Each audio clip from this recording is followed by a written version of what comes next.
উস্তাদ চাপ দিয়েন না, মহিলা মহিলা পাইলট এখানে আছে, এরকম করে আর কি মজা করি। দর্শক দেখতে পাচ্ছেন এই মুহূর্তে নারীদের মহিলা বাস সার্ভিস চালু করলো সরকার। মহিলা বাস সার্ভিসের দোতলার পাইলট হিসেবে আমি নিজেকে গর্বিত মনে করছি।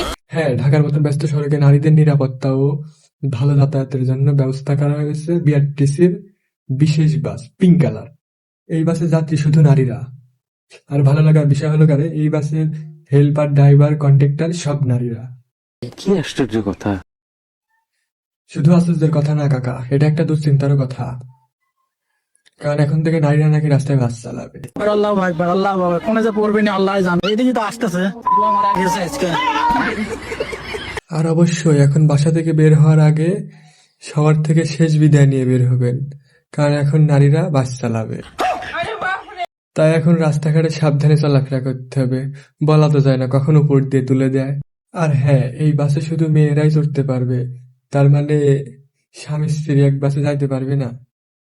কথা হচ্ছে বাসের কালার পিঙ্ক কালার, বাসের ড্রাইভার, হেল্পার, কন্ডাক্টর এদেরও পিঙ্ক কালারের টি শার্ট পরা। এখন আমার সরল মনে একটা প্রশ্ন, ওই বাসে নারীরা উঠতে হলে তাদের কি পিঙ্ক কালারের টি শার্ট পরা লাগবে?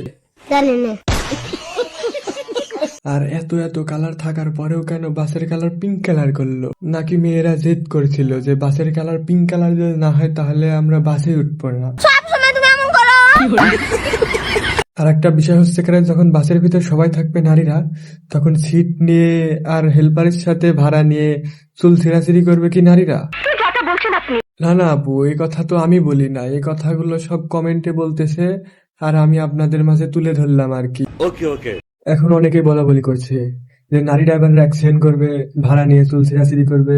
বিশ্বাস করেন ভাই, এসব কথা শোনার পর থেকে মনে হচ্ছে বাংলাদেশে কখনো পুরুষরা অ্যাক্সিডেন্ট করে নাই।